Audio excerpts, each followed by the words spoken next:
نحمد ونصلي على رسوله الكريم أما بعد أعوذ بالله من الشيطان الرجيم رب اشرح لي صدري ويسر لي أمري واحلل عقدة من لساني يفقهوا قولي رب زدني علما ربنا فقهنا في الدين اللهم إني أسألك علما نافعا وعملا متقبلا ورزقا طيبا واسعا. السلام علیکم ورحمۃ اللہ وبرکاتہ. جی 25واں پارہ شروع کرتے ہیں. اعوذ باللہ من الشیطان الرجیم بسم اللہ الرحمن الرحیم. الیہ یرد علم الساعة وما تخرج من ثمرات من اکمامها وما تحمل من انثى ولا تدع الا بعلم. قیامت کا علم اللہ ہی کی طرف لوٹا دیا جاتا ہے، اور جو پھل اپنے شگوفوں میں سے نکلتے ہیں، اور جو مادہ حمل سے ہوتی ہے، اور جو بچے وہ جنتی ہے، سب کا علم اس سے ہے. اور جس دن اللہ تعالیٰ ان مشرکوں کو بلا کے دریافت فرمائے گا کہ میری شریک کہاں ہیں، وہ جواب دیں گے ہم نے تو تجھے کہہ سنایا کہ ہم میں سے تو کوئی اس کا گواہ نہیں. اب یہاں پہ بات ہو رہی ہے، قیامت کی بات کی جا رہی ہے. بڑے اچھے اشعار کچھ ہیں، تھوڑے سے میں پڑھ دیتی ہوں. کہنے کو مسلمان میں بھی ہوں، پر کہتے ہوئے شرماتا ہوں. وہ جانے حیات کون مقام، وہ روح نجات انسانی، ان سے ہی مجھے نسبت ہے مگر کب ان کی حقیقت پہچانی. احساس خطا کی پلکوں سے آنسو بن کے گر جاتا ہوں. کہنے کو مسلمان میں بھی ہوں، پر کہتے ہوئے شرماتا ہوں. خونی اندھیاروں کی آندھی ہر نور نگلتی جاتی ہے. انسان کی یہ فردوس زمین دوزخ میں ڈھلتی جاتی ہے. انسان پہ فرشتہ روتے ہیں، شیطان کی چلتی جاتی ہے. اسلام کی چیخیں سنتا ہوں، خاموش گزرتا جاتا ہوں. کہنے کو مسلمان میں بھی ہوں، پر کہتے ہوئے شرماتا ہوں. آباد ہوئی عشرت گائیں، ویران مساجد روتی ہیں. تاریخ فضا پہ موسیقی پامال اذانیں ہوتی ہیں. کہنے کو مسلمان میں بھی ہوں، پر کہتے ہوئے شرماتا ہوں. یہ نوید عثمانی کی ایک نظم ہے، اور بہرحال کیونکہ ہم نے اللہ کی قدر نہیں پہچانی، میں نے بہت اس میں سے چیدہ کچھ شعر ان کے پڑھ کے میں نے آپ کے ساتھ شیئر کر دیے. اب قیامت کی بات ہو رہی تھی. صحابہ کرام اکثر حضور صلی اللہ علیہ وسلم سے پوچھتے تھے کہ یا اللہ کے رسول قیامت کب آئے گی. کہتے ہیں کہ قیامت جس دن بدی کرنے والوں کو بدی کی سزا اور نیکی کرنے والوں کو ان کو نیکی کا بدلہ ملے گا، اس کا علم صرف اللہ کو ہے کہ وہ کب آئے گی. کفار حضور صلی اللہ علیہ وسلم سے پوچھتے کہ بتائیں کہ جس دن ہمیں بدی کی سزا ملے گی وہ کب آئے گی. حدیث میں آتا ہے کہ ایک مرتبہ حضور صلی اللہ علیہ وسلم سفر میں کہیں تشریف لے جا رہے تھے. راستے میں ایک شخص نے دور سے پکارا، یا محمد. آپ نے فرمایا بولو کیا کہنا ہے. اس نے کہا قیامت کب آئے گی. آپ نے جواب دیا بندہ خدا وہ تو بہرحال آنی ہے، تو نے اس کی تیاری کر لی. تو کیا پتا چلتا ہے کہ ہمیں بھی بڑا ہوتا ہے کہ قیامت کی میں تیاری کر لی. اللہ تعالیٰ نے صرف قیامت نہیں بلکہ تمام امور غیب کا بھی علم رکھتے ہیں. پہلی تو ہمیں بات یہ پتا چلتی ہے، اور کوئی اور عالم غیب نہیں. اور دوسرا یہ کہ قیامت کی تاریخ معلوم کرنے کی بجائے ہمیں اپنے اعمال کی اصلاح کی فکر کرنی چاہیے تاکہ ہم قیامت کے برے نتائج سے بچ سکیں. تو حضور صلی اللہ علیہ وسلم نے بھی فرمایا کہ تم نے اس کی کیا تیاری کر رکھی ہے. تو میرا آپ سے سوال ہے کہ ہم نے اپنا سوٹ کیس میں کیا کیا پیک کر لیا ہے اللہ سے ملاقات کے لیے. ہم نے جانا ہے نا ایک زندگی میں ایک اللہ کے پاس، وہ جو سوٹ کیس ہے ہم نے دیکھنا ہے کہ اس میں ہم نے کیا کیا چیزیں پیک کی ہیں، کون سے عمل، کون سی ایسی چیزیں پیک کی ہیں جو ہم اللہ تعالیٰ کو فخریہ دکھا سکتے ہیں کہ اللہ تعالیٰ یہ آپ کے حاضر خدمت ہم لے کر آئے ہیں. آیت نمبر 48. اور یہ جن جن کی پرستش اس سے پہلے کرتے تھے وہ ان کی نگاہ سے گم ہو گئے.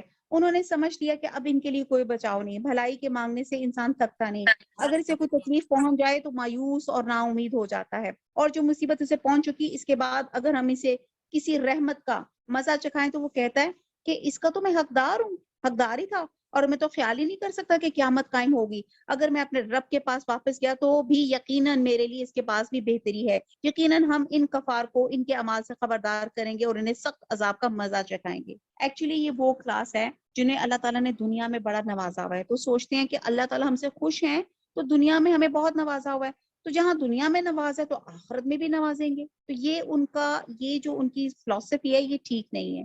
اللہ تعالیٰ نے تو ڈھیل دی ہوئی ہے، اور جتنا اللہ تعالیٰ نے آپ کو صلاحیتیں دی ہیں اتنے ہی بڑے ہمارے پیپر ہیں. جتنی بڑی صلاحیت، جتنا زیادہ فضل، جتنا زیادہ مال، اتنا ہی بڑا آپ کا پیپر اور اتنے ہی ایگزامینیشن آپ کا جو ہے نا وہ سخت ہے. آیت نمبر 51. جب ہم انسان پر اپنا انعام کرتے ہیں تو وہ منہ پھیر لیتا ہے اور کنارہ کش ہو جاتا ہے، اور جب اسے مصیبت پڑتی ہے تو بڑی لمبی چوڑی دعائیں کرنے والا بن جاتا ہے. آپ کہہ دیجئے بھلا یہ تو بتاؤ اگر یہ قرآن اللہ کی طرف سے آیا پھر تم نے اسے نہ مانا، بس اس عالم بس اس سے بڑھ کر بہکا ہوا کون ہوگا جو مخالفت میں حق سے دور چلا جائے۔ ان قریب ہم انہیں اپنی نشانیاں آفاق عالم میں بھی دکھائیں گے اور خود ان کی اپنی ذات میں بھی، یہاں تک کہ ان پر کھل جائے کہ حق یہی ہے کہ آپ کے رب نے ہر چیز سے واقف اور آگاہ ہونا کافی نہیں۔ یقین جانو یہ لوگ اپنے رب کے روبرو جانے سے شک میں ہیں۔ یاد رکھو اللہ تعالیٰ ہر چیز کا احاطہ کیے ہوئے ہے۔ سورہ شعراء مشورے سے ہے، اور دیکھتے ہیں کہ یہاں پہ کہاں مشورے کی بات کی جا رہی۔ اعوذ باللہ من الشیطان الرجیم، بسم اللہ الرحمن الرحیم۔ حامیم حروف مقطعات ہیں۔ آگے کذالک یوحی علیک وعلی الذین من قبلک قبلک اللہ العزیز الحکیم۔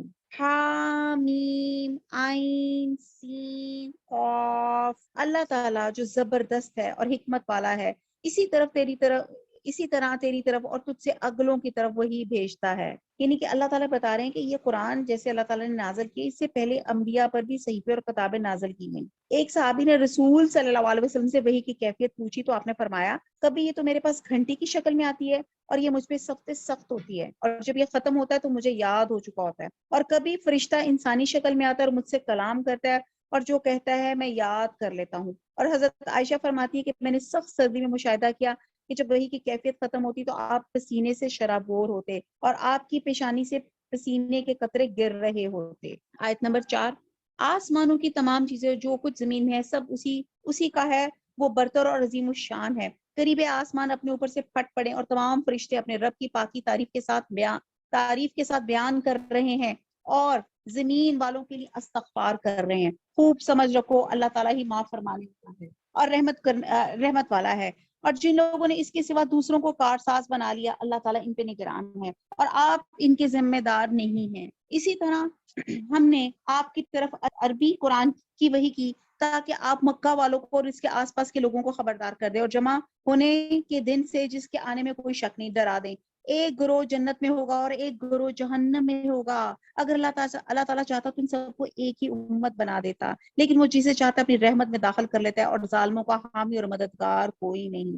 ہم اللہ تعالیٰ سے رحمت مانگتے ہیں، اللہ تعالیٰ اپنی رحمت کو ہمارے گھروں پہ اللہ تعالیٰ ڈھانپ دے، اللہ تعالیٰ ہماری خطاؤں کو، ہمارے گناہوں کو اللہ تعالیٰ اپنی رحمت سے اللہ تعالیٰ ڈھانپ دے، اللہ تعالیٰ پردہ پوشی فرما دے۔ اللہم حاسبنی حسابا یسیرا، اللہم حاسبنی حسابا یسیرا، اللہم حاسبنی حسابا یسیرا۔ آیت نمبر 9۔ کیا ان لوگوں نے اللہ کے سوا اور کارساز بنا لی ہے؟ حقیقتاً اللہ ہی کارساز ہے، وہی مردوں کو زندہ کرے گا، وہی ہر چیز پہ قادر ہے، اور جس چیز میں تمہارا اختلاف ہو اس کا فیصلہ اللہ تعالیٰ ہی کی طرف ہے۔ یہی اللہ میرا رب ہے جس پر میں نے بھروسہ کر رکھا ہے اور جس کی طرف میں جھکتا ہوں۔ وہ آسمان اور زمین کا پیدا کرنے والا ہے، اس نے تمہارے لیے تمہارے جنس کے جوڑے بنا دیے اور چوپایوں کے جوڑے بنائے ہیں، تمہیں وہ اس میں پھیلا رہا ہے، اس جیسی کوئی چیز نہیں، وہ سننے اور دیکھنے والا ہے، اور آسمان اور زمین کی کنچیاں اسی کی ہیں، خزانے، جس کی چاہے روزی کو شادہ کرے اور تنگ کر دے، یقیناً وہ ہر چیز کو جاننے والا ہے۔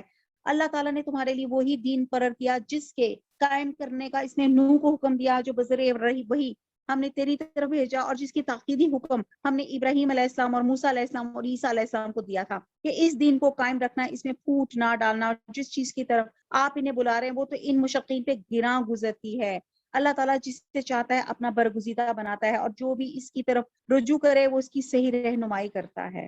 اور نبی صلی اللہ علیہ وسلم نے یہ بات اس طرح بھی بتائی کہ انبیاء کی جماعت آلات ہیں، یعنی کہ ان کی مائیں مختلف ہیں اور ان کا دین ایک ہے۔ آیت نمبر 14۔ ان لوگوں نے اپنے علم آ جانے کے بعد ہی اختلاف کیا، اور وہ بھی باہمی ضد اور بحث سے۔ اگر آپ کے رب کی بات ایک وقت مقرر تک کے لیے پہلے سے مقرر قرار پا گئی ہوئی نہ ہوتی تو یقیناً ان کا فیصلہ ہو چکا ہوتا۔ جن لوگوں کو ان کے بعد کتاب دی گئی وہ بھی اس کی طرف سے الجھن والے شک میں پڑے ہوئے ہیں۔ بس آپ لوگوں کو اس طرح بلاتے رہیں، جو کچھ آپ سے کہا گیا ہے اس پر مضبوطی سے جم جائے، ان کی خواہشوں پہ نہ چلیں، اور کہہ دے اللہ تعالیٰ نے جتنی کتابیں نازل فرمائی ہیں میرا ان پر ایمان ہے، اور مجھے حکم دیا گیا کہ تم میں انصاف کرتا رہوں، ہمارا اور تم سب کا پروردگار اللہ ہی ہے، ہمارے اعمال ہمارے لیے اور تمہارے اعمال تمہارے لیے، ہم تم میں کوئی کٹ حجتی نہیں، اللہ تعالیٰ ہم سب کو جمع کرے گا اور اسی کی طرف لوٹنا ہے۔ اور جو لوگ اللہ تعالیٰ کی باتوں پہ جھگڑا ڈالتے ہیں یا اس کے بعد کہ مخلوق اسے مان چکی ہو، ان کی کٹ حجتی اللہ کے نزدیک باطل ہے، ان پہ غضب ہے، ان کے لیے سخت عذاب ہے۔ اللہ تعالیٰ نے حق کے ساتھ کتاب نازل فرمائی اور ترازو بھی اتاری۔ میزان سے مراد عدل و انصاف ہے، عدل کا ترازو سورہ رحمان میں ہے کہ اسی نے آسمان کو بلند کیا، اسی نے ترازو رکھی تاکہ تم تولنے میں کمی بیشی نہ کرو، انصاف کے ساتھ وزن کو ٹھیک رکھو اور تول میں کمی نہ کرو۔ آپ کو کیا خبر، شاید قیامت قریب ہی ہو۔ کہتے ہیں اتنی قریب ہے جیسے ونک آف یور آئی، یعنی کہ ہم سوچتے ہیں کہ شاید قیامت میں کوئی آثار آئیں گے، قیامت ایک دم اچانک بھی آ سکتی ہے۔ اسی کی جلدی انہیں پڑی ہے جو اسے نہیں مانتے، جس پہ یقین رکھتے ہیں وہ تو اس سے ڈر رہے ہیں۔ انہیں اس کے حق ہونے کا پورا علم ہے۔ یاد رکھو جو لوگ قیامت کے معاملے میں لڑ جھگڑے ہیں وہ دور دور کی گمراہی میں پڑے ہوئے ہیں۔ فی لفی ظلال بعید۔ اللہ تعالیٰ اپنے بندوں پہ بڑا ہی لطف کرنے والا ہے، جسے چاہتا ہے کشادہ روزی دیتا ہے اور بڑی طاقت بڑے غلبے والا ہے۔ اب یہ نہیں کہ روزی بھی جو ہے یہ اللہ تعالیٰ کی طرف سے ہے، جو بچہ پیدا ہوتا ہے اللہ تعالیٰ اس کا رزق جو ہے اللہ تعالیٰ نواز دیتے ہیں۔ دنیا کی جو نعمتیں ہوتی ہیں وہ انسان کی اس کی شان کے لیے ہوتی ہیں، لیکن دنیا کی نعمتیں مومن کے لیے اللہ کی شان ہوتی ہیں۔ اللہ تعالیٰ اپنے بندوں پہ بڑا ہی لطف کرنے والا ہے، جسے چاہتا ہے کشادہ روزی دیتا اور بڑی طاقت بڑے غلبے والا ہے۔ آیت نمبر 20، جس کا ارادہ آخرت کی کھیتی کو ہو ہم اسے اس کی کھیتی میں ترقی دیں گے، اور دنیا کی کھیتی کی طلب رکھتا ہے ہم اسے اس میں سے ہی کچھ دے دیں گے۔ ایسے شخص کا آخرت میں کوئی حصہ نہیں۔ اب یہاں پہ بتا دیا گیا کہ دنیا آخرت کی کھیتی ہے۔ جب ہم دنیا میں ایک سے فار ایگزامپل میں جامن کا بیج بوؤں اور اس میں سے میں کہوں آم نکل آئے، ہو نہیں سکتا۔ زیتون کا بیج بوؤں اور اس میں سے کہیں کہ انگور نکل آئے، وہ دنیا میں پاسبل نہیں ہے، تو آخرت میں کیسے پاسبل ہے کہ یہ دنیا آخرت کی کھیتی ہے۔ آج اس دنیا میں جو اچھے عمل ہم کریں گے، جو ہم نے سورہ یاسین میں ہم نے پڑھا قدم و آثارہم، جو ہم قدم چلیں گے، جو ہم آثار چھوڑیں گے، جو اس دنیا میں جو ہم عمل جو بھی کریں گے چاہے چھوٹا ہے یا بڑا ہے، وہ ایک اس کو اگر اس کو پرسونیفائی کریں تو وہ ایک سمجھے کہ اس میں سے ایک پودا نکلے گا آپ کی نیت اور اخلاص سے۔ تو آپ یہ دیکھیں گے کہ جو آپ نے اچھا کام کیا ہوگا وہ جنت میں آپ کے حساب سے وہاں محل، آپ کے حساب سے وہاں پہ آپ کو بڑے بڑے فارم، جیسے میں بہت شوق ہے کہ ہمارا فارم ہاؤس ہو، تو وہاں پہ اللہ تعالیٰ آپ کے لیے فارم ہاؤس بنا دیں گے۔ ڈپینڈ آپ کا دنیا میں نیک عمل اور ایسا عمل جو قرآن اور سنت کے انڈر آتا ہو۔ ایسا شخص آخرت میں کوئی حصہ نہیں۔ کیا ان لوگوں نے ایسے شریک مقرر کر رکھے جنہوں نے ایسے احکام دین مقرر کر دیے جو اللہ کے فرمائے ہوئے نہیں؟ اگر فیصلے کے دن کا وعدہ نہ ہوتا تو ابھی ہی ان میں فیصلہ کر دیا جاتا ہے۔ یقیناً ان ظالموں کے لیے دردناک عذاب ہے۔ آپ دیکھیں کہ یہ ظالم اپنے اعمال سے ڈر رہے ہوں گے، جو یقیناً ان پہ واقعہ ہونے والا ہے، اور جو لوگ ایمان لائے انہوں نے نیک اعمال کیے وہ بہشتوں کے باغات میں ہوں گے، جو خواہش کریں گے اپنے رب کے پاس موجود پائیں گے۔ یہی بڑا فضل ہے۔ آیت نمبر 23، یہی وہ ہے جس کی بشارت اللہ تعالیٰ اپنے بندوں کو دے رہا ہے جو ایمان لائے اور سنت کے مطابق نیک عمل کیے تو کہہ دیجئے کہ میں اس پر تم سے کوئی بدلہ نہیں چاہتا مگر محبت رشتہ داری کی۔ جو شخص کوئی نیکی کرے ہم اس کے لیے اس کی نیکی میں اور حسن بڑھا دیں گے، یعنی کہ مزید اضافہ کر دیں گے۔ بے شک اللہ تعالیٰ بہت بخشنے والا اور بہت قدردان ہے۔ وہی بات ہے کہ اللہ تعالیٰ اتنا بڑھا دیں گے کہ ایک اجر پہ آپ کو کیا پتا احد پہاڑ جتنا ایک نیکی کے اجر پہ آپ کو اتنا اللہ تعالیٰ عطا فرما دے۔ کیا یہ کہتے ہیں کہ پیغمبر نے اللہ پر جھوٹ باندھا؟ اگر اللہ تعالیٰ چاہے تو آپ کے دل پہ مہر لگا دے۔ اللہ تعالیٰ اپنی باتوں سے جھوٹ کو مٹا دیتا ہے، سچ کو ثابت کر دیتا ہے اور سینوں کی باتوں کو جاننے والا ہے۔ وہی ہے جو اپنے بندوں کی توبہ قبول فرماتا ہے اور گناہوں سے درگزر فرماتا ہے۔ جو کچھ تم کر رہے ہو وہ سب جانتا ہے۔ اللہ تعالیٰ اسی آیت کو ہم وسیلہ بنا کے اللہ تعالیٰ آپ سے دعا کرتے ہوئے وَهُوَ الَّذِي يَقْبَلُ التَّوْبَةَ عَنْ عِبَادِهِ، اللہ تعالیٰ ہمارے تمام صغیرہ کبیرہ گناہوں کو معاف کر دے، جانے انجانے تمام گناہوں کو معاف کر دے۔ اللہ ہم تیرے سامنے بہت گلٹی محسوس کر رہے ہیں، بہت ندامت کے ساتھ بیٹھے ہیں، آنکھیں آنسوؤں سے بھری ہیں۔ اللہ ہمیں معاف فرما دیجیے، اللہ ہمیں معاف فرما دیجیے۔ آیت نمبر 26، ایمان والوں اور نیکوکار لوگوں کی سنتا ہے اور اپنے فضل سے اور بڑھا کر دیتا ہے، اور کفار کے لیے سخت عذاب ہے۔ اگر اللہ تعالیٰ اپنے سب بندوں کو روزی فراخ کر دیتا تو وہ زمین میں فساد برپا کر دیتے، لیکن وہ اندازے کے ساتھ جو کچھ چاہتا ہے نازل فرماتا ہے۔ وہ اپنے بندوں سے پورا خبردار اور خوب دیکھنے والا ہے۔ اب یہ دیکھتے ہیں کہ اللہ تعالیٰ نے ہر انسان کو رزق دیا ہے، وسائل عطا فرمائے ہیں، کوئی کسی کی ماتحتی قبول نہیں کرتا، یعنی کہ ہر شخص کو اللہ تعالیٰ نے اس کو ایک عہدہ دے دیا ہے، اور وہی ہے جو لوگوں کے نامید ہو جانے کے بعد بارش برساتا ہے اور اپنی رحمت پھیلا دیتا ہے، اور وہی ہے کارساز قابل حمد و ثنا۔ آیت نمبر 28، وہی ہے جو لوگوں کی نا امید ہو جانے کے بعد بارش برساتا ہے اور اپنی رحمت پھیلا دیتا ہے، وہی ہے کارساز اور قابل حمد و ثنا۔ اسی کی نشانیوں میں سے آسمان اور زمین کی پیدائش ہے اور ان میں جانداروں کو پھیلانا ہے، اور اس پر بھی قادر ہے کہ جب چاہے انہیں جمع کر دے۔ یہ جو میں نے بہت ڈیٹیل میں آج لیکچر میں جو زمین کا اللہ تعالیٰ کا پورا ہم نے دیکھا تھا کہ اللہ تعالیٰ نے کس طرح اندازے سے ہر چیز اللہ تعالیٰ نے کس طرح بہترین طریقے سے اللہ تعالیٰ نے پلاننگ کی ہے، وہ اسی لیے میں نے کی تھی کیونکہ آج یہ اب جتنی بھی یہاں پہ آئے گی کچھ آیات ایسی غور و فکر کی آئیں گی کہ دیکھیں اللہ تعالیٰ نے کس طرح زمین میں جانداروں کو پھیلا دیا۔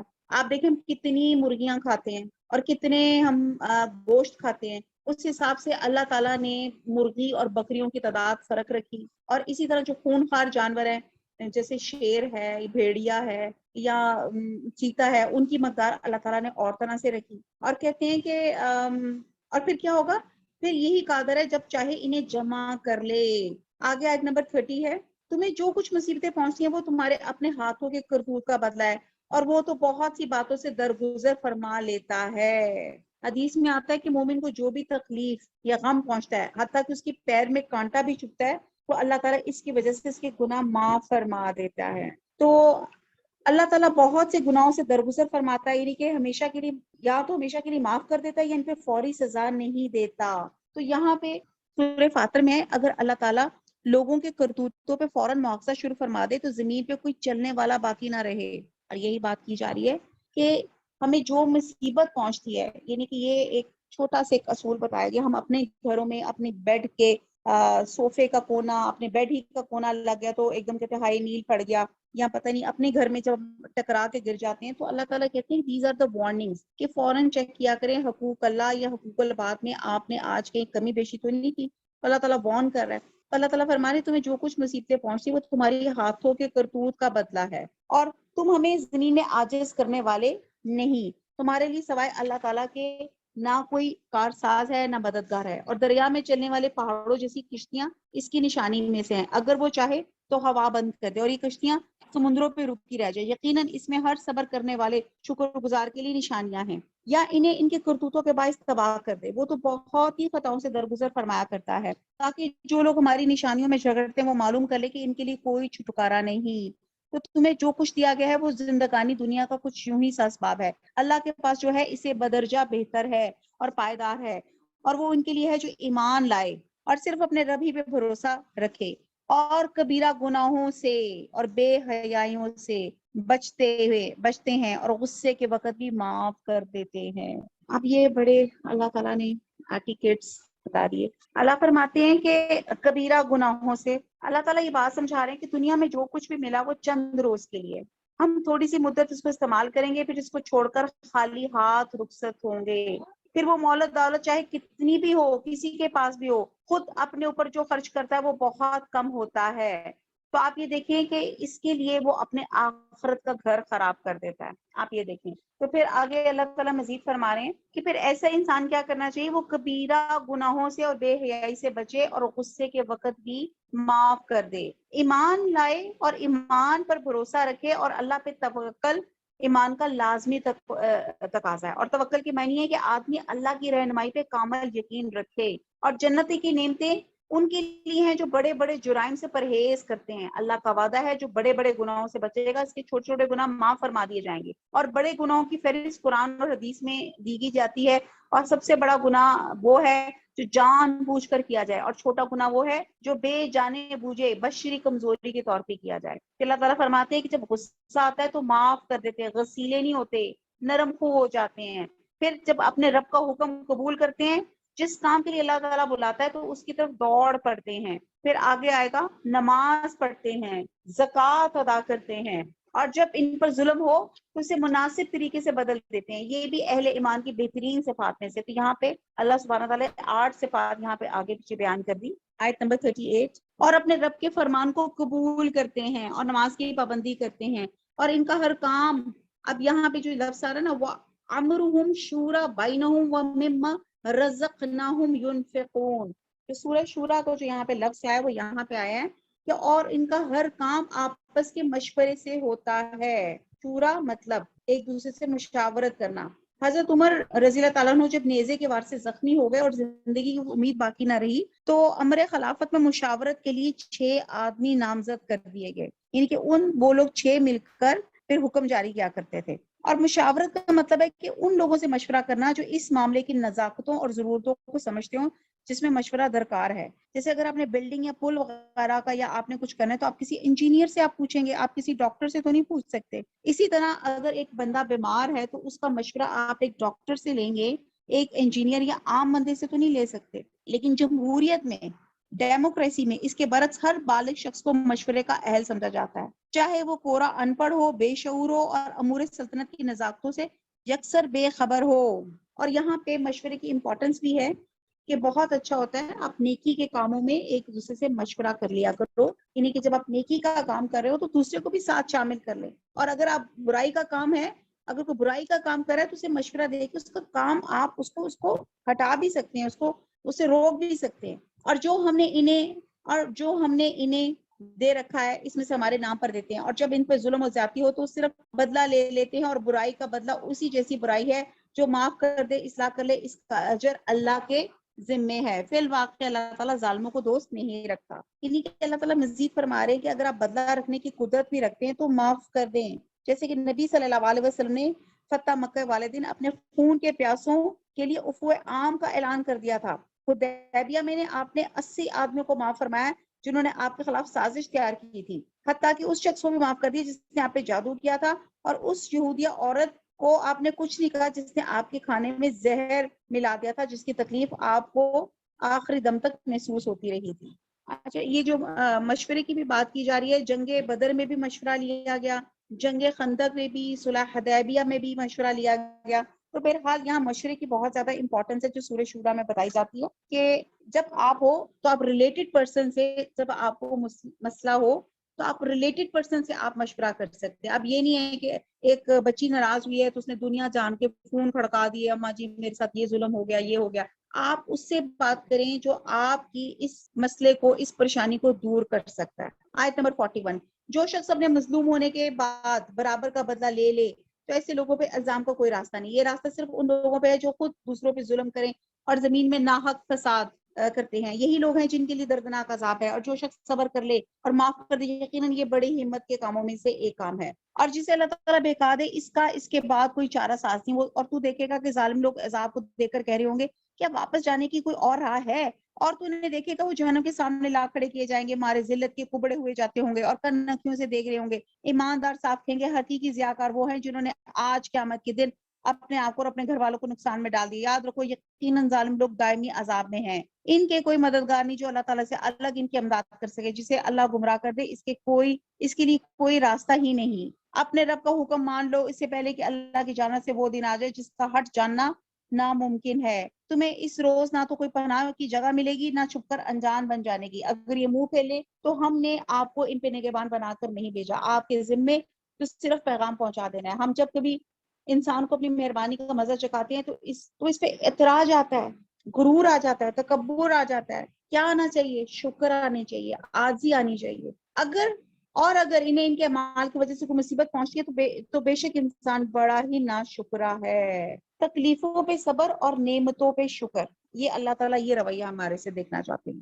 آسمانوں کی زمین کی سلطنت اللہ تعالیٰ ہی کے لیے ہے جو چاہتا ہے پیدا کرتا ہے, جس کو چاہتا ہے بیٹیاں دیتا ہے, جس کو چاہتا ہے بیٹے دیتا ہے, یا انہیں جمع کر دیتا ہے بیٹے کی اور بیٹیاں بھی, اور جسے چاہے بانج کر دے. بڑے علم والا اور کامل قدرت والا ہے. یعنی کہ یہاں بتایا جا رہا ہے کہ اللہ تعالیٰ پیدائش کے ہر طریقے پہ قادر ہے. اللہ تعالیٰ نے یہاں پہ 4 قسمیں بیان کر دی.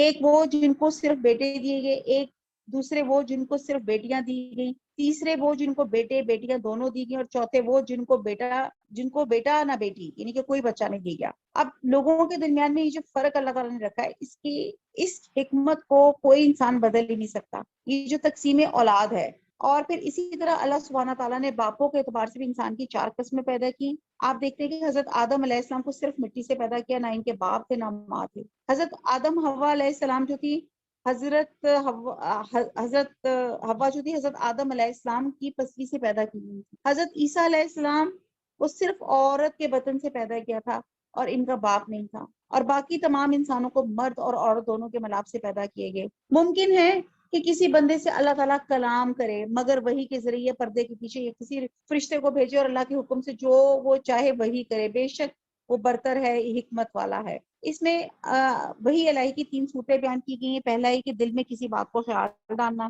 یا خواب میں بتا دینا، اور اس یقین کے ساتھ یہ اللہ کی طرف سے، اور دوسرا پردے کے پیچھے سے کلام کرنا جیسے حضرت موسیٰ علیہ السلام سے کوہ طور پہ اللہ تعالیٰ نے کیا تھا۔ تیسرا فرشتے کے ذریعے اپنی وحی بھیجنا جیسے حضرت جبرائیل علیہ السلام اللہ کا پیغام اللہ کے پیغمبروں پہ لایا کرتے تھے۔ بے شک وہ برتر حکمت والا ہے، آیت 52۔ اور اسی طرح ہم نے آپ کی طرف اپنے حکم سے روح کو اتارا۔ آپ اس سے پہلے یہ بھی نہیں جانتے تھے کہ کتاب اور ایمان کیا چیز ہے، لیکن ہم نے اسے نور بنا دیا ہے، اور اس کے ذریعے سے اپنے بندوں میں سے جسے چاہتے ہیں ہدایت دیتے ہیں۔ بے شک آپ راہ راست کی راہبری کر رہے ہیں اس اللہ کی راہ کی جس کی ملکیت میں ہے جو کچھ آسمان اور زمین میں ہے، آگاہ رہو، سب کام اللہ کی طرف لوٹائے جاتے ہیں۔ اعوذ باللہ من الشیطان الرجیم، بسم اللہ الرحمن الرحیم۔ سورہ زخرف کہتے ہیں کسی شے کے کمال حسن کو کہتے ہیں، ملمہ بھی کہتے ہیں، سونا یا سنہری اس کو بھی کہا جاتا ہے۔ بہرحال جہاں لفظ آئے گا تب بات کریں گے۔ اعوذ باللہ من الشیطان الرجیم، بسم اللہ الرحمن الرحیم۔ حامیم حروف مقطعات میں سے ہیں، والکتاب المبین اس واضح کتاب میں ہے، انا جعلناہ قرآنا عربیا لعلکم تعقلون ہم نے اس کو عربی کا قرآن بنایا تاکہ تم سمجھ لو، یقیناً یہ لوح محفوظ میں ہے اور ہمارے نزدیک بلند مرتبہ حکمت والی ہے۔ کیا ہم اس نصیحت کو تم سے اس بنا پہ ہٹا لیں گے کہ تو حد سے گزر جانے والے لوگ ہو؟ اور ہم نے اگلے لوگوں میں بھی کتنے ہی نبی بھیجے، جو نبی ان کے پاس آیا انہوں نے اس کی ہنسی مذاق اڑایا، بس ہم نے اسے زیادہ زور آوروں کو تباہ کر ڈالا اور اگلوں کی مثال گزر چکی۔ اب دیکھیں اللہ تعالیٰ پلٹا کر یہ باتیں بار بار مینشن کر رہا ہے، قوموں کا قصہ کہ آپ نے ابھی تک عبرت پکڑی کہ نہیں پکڑی۔ اگر آپ ان سے دریافت کریں کہ آسمان و زمین کو کس نے پیدا کیا، یقیناً ان کا جواب یہ ہوگا کہ انہیں غالب و دانا اللہ نے ہی پیدا کیا، وہی ہے جس نے تمہارے لیے زمین کو فرش اور بچھونا بنا دیا، اس میں تمہارے لیے راستے بنا دیے تاکہ تم راہ پا لیا کرو، اسی نے آسمان سے ایک اندازے کے مطابق پانی نازل فرمایا۔ اب اللہ تعالیٰ اکٹھا ایک ہی دفعہ رہتی دنیا کا پانی اگر زمین پہ گرا دیتا تو کیا ہوتا؟ سونامی آ جاتا، نہ ہم چیز کو سمیٹ سکتے نہ اس پانی کا فائدہ اٹھا سکتے، بلکہ وہ ہلاکت ہی ہلاکت ہو جاتا۔ بس ہم نے اسے مردہ شہر کو آزاد کر دیا، اسی طرح تم نکالے جاؤ گے، جس نے تمام چیزوں کے جوڑے بنائے اور تمہارے کشتیاں بنائی اور چوپائے اور جانور پیدا کیے جن پہ تم سوار ہوتے ہو۔ یعنی اللہ تعالیٰ نے ہر چیز کو جوڑا بنایا۔ آپ دیکھیں نر کو مادہ کے ساتھ، نیکی بدی صحت بیماری، یہ تمام چیزیں جو ہیں وہ جوڑا ہیں تاکہ تم ان کی پیٹھ پہ جم کر سواری ہوا کرو، پھر اپنے رب کی نعمت کو یاد کرو جب اس پر ٹھیک ٹھاک بیٹھ جاؤ اور کہو پاک ذات ہے اس کی جس نے ہمارے بس میں کر دیا، حالانکہ ہمیں اسے قابو کرنے کی طاقت نہ تھی۔ یعنی کہ اگر اللہ تعالیٰ نے ان جانوروں کو ہمارے تابع کر دیا تو ہمارے بس میں نہ تھا کہ ہم ان کو قابو میں کر لاتے۔ وہ جو ہماری سفر کی دعا ہوتی ہے سبحان الذی، وہ والی دعا ہے یہاں پہ آیت نمبر 14۔ بالیقین ہم اپنے رب کی طرف لوٹ کر جانے والے ہیں، اور انہوں نے اللہ کے بعد بندوں کو اس کا جز ٹھہرا دیا۔ یقیناً انسان کھلا ناشکر ہے کہ اللہ تعالیٰ نے اپنی مخلوق میں سے بیٹیاں تو خود رکھی اور تمہیں بیٹوں سے نوازا، حالانکہ ان میں سے کسی کو جب اس چیز کی خبر دی جائے گی جس کی مثال اس نے اللہ رحمان کے لیے بیان کی ہے، اس کا چہرہ سیاہ پڑ جاتا ہے اور وہ غمگین ہو جاتا ہے۔ اب یہ جہالت کی بات ہے کہ انہوں نے اللہ کے لیے اولاد ٹھہرا دی گئی، اور اس کا بہترین ثبوت ہے وہ قل هو اللہ میں آتا ہے کہ اللہ ایک ہے، اللہ بے نیاز ہے، اس کا کوئی ہمسر نہیں۔ کیا اللہ تعالیٰ نے اپنے مخلوق میں سے بیٹیاں تو خود رکھ لی اور تمہیں بیٹوں سے نواز دیا؟ حالانکہ ان میں سے کسی کو اب جب اس چیز کی خبر دی جاتی ہے جس کی مثال اللہ رحمان کے لیے بیان کی ہے، اس کا چہرہ سیاہ پڑتا ہے اور وہ غمگین ہو جاتا ہے۔ کیا اللہ کی اولاد لڑکیاں ہیں جو زیورات میں پلیں اور جھگڑیں اور اپنی بات واضح نہ کر سکیں؟ انہوں نے فرشتوں کو جو رحمان کی عبادت گزار ہیں عورتیں قرار دے لیا۔ کیا ان کی پیدائش کے وقت یہ موجود تھے؟ ان کی یہ گواہی لکھ لی جائے گی اور ان سے اس چیز کی باز پرس کی جائے گی۔ ان کے اللہ تعالیٰ پوچھے گا کہ انہوں نے کیوں اللہ کی بیٹیاں یہ سب بنا ڈالا، اور کہتے ہیں اگر اللہ چاہتا تو ہم ان کی عبادت نہ کرتے، اور انہیں اس کی کچھ خبر نہیں۔ اٹکل پچو جھوٹے باتیں کہہ رہے ہیں۔ کیا ہم نے انہیں اس سے پہلے کوئی اور کتاب دی جسے یہ مضبوط تھامے ہوئے تھے؟ نہیں، بلکہ یہ تو کہتے ہیں ہم نے باپ دادا کو ایک مذہب پر پایا، ہم نے انہی کے قدموں پہ راہ یافتہ ہیں۔ اسی طرح آپ سے پہلے بھی ہم نے جس بستی میں کو ڈرانے والا بھیجا وہاں کے آسودہ حال لوگوں نے یہی جواب دیا۔ اب یہ دیکھ لیں، پوائنٹس نوٹ کریں، آسودہ حال سب سے پہلے تباہی کی طرف، غلط کاموں کی طرف یہ آسودہ حال طبقہ ہی آتا ہے۔ ہم نے اپنے باپ دادا کو ایک راہ پہ پایا اور ایک دین پہ پایا، ہم تو انہی کے نقش پا کی پیروی کرنے والے ہیں۔ اب یہاں پہ ہم بڑے اپنے بزرگوں کو کہتے ہیں کہ جی وہ ہم تو اپنے بزرگوں کا کلچر نہیں چھوڑ سکتے. اب جہاں اگر کوئی میڈیسن کی بات آتی ہے, اچھے ہاسپٹلس کی بات آتی ہے, تو جو ہمارے بڑے بزرگ بیمار ہوتے ہیں ہم کہتے ہیں جی آپ یہ دوائی کھائیں, یہ زیادہ ٹیکنالوجی کی ہے اور یہ زیادہ اچھا اسپتال ہے, یا یہاں پہ یہ مشین ہیں. یا اسی طرح آپ دوائیوں میں جو جدید تحقیقات آ رہی ہیں, کپڑوں میں جو نئے ٹرینڈز آ رہے ہیں, جہاں آپ کی مرضی ہوتی ہے وہاں پہ آپ اپنے آباء و اجداد کو لے آتے ہیں, اور جہاں آپ کی مرضی نہیں ہوتی اور وہاں پہ جہاں آپ کی مرضی نہیں ہوتی وہاں پہ آپ اپنے آباء و اجداد کو لے آتے ہیں, اور جہاں آپ کی آپ یہ ایکسکیوز بنانا شروع کر دیتے کہ ہم تو اپنے آباء و اجداد کو فالو کر رہے تھے. تو پھر آپ میڈیسنس بھی پرانے زمانے کی کھائیں, کپڑے بھی اسی اسٹائل کے پہنے جیسے پہلے لوگ پہنا کرتے تھے. آیت نمبر 24, نبی نے کہا بھی کہ اگرچہ میں تمہارے پاس اس سے بہت بہتر مقصود تک پہنچانے والے طریقہ لے کر آئے جس پر تم اپنے باپ دادوں کو پایا, تو انہوں نے جواب دیا ہم اس کے منکر ہیں جسے دے کر تو بھیجا گیا, بس ہم نے ان سے انتقام لیا اور دیکھ لے جھٹلانے والوں کو کیسا انجام ہوا. نمبر 26, ابراہیم نے اپنے والد سے اور اپنی قوم سے فرمایا کہ میں ان چیزوں سے بیزار ہوں جن کی تم عبادت کرتے ہو, بچے اس ذات کی جس نے مجھے پیدا کیا اور وہی مجھے ہدایت بھی کرے گا. اور ابراہیم اسی کو اپنی اولاد میں بھی باقی رہنے والی بات قائم کر گئے تاکہ لوگ شرک سے باز آتے رہیں. بلکہ میں نے ان لوگوں کو اور ان کے باپ دادوں کو سامان اور اسباب دیا, یہاں تک کہ ان کے پاس حق اور صاف صاف سنانے والے رسول آ گئے, اور حق کے پور سے یہ بول پڑے کہ یہ تو جادو ہے, ہم اس کے منکر ہیں, اور کہنے لگے یہ قرآن ان دونوں بستیوں میں سے کسی بڑے آدمی پہ کیوں نہ نازل کیا گیا. اب یہاں پہ دونوں بستیوں سے مراد مکہ اور طائف ہے, اور بڑے آدمی سے مراد اسکالرز کہتے ہیں کہ مکے کا ولید بن مغیرہ تھا اور طائف کا اروا بن مسعود تھا, اور بعد نے کچھ اور نام لیے. اور بہرحال ان کا یہ تھا کہ اگر اللہ تعالیٰ نے کوئی نبوت پہ اگر کوئی کچھ کرنا بھی ہوتا تو ہم تو اتنے ایلیٹ لوگ تھے, یہ ہمارے اوپر نبوت بھی نہیں اتری. آیت نمبر 32, ایک آپ کی رب کی رحمت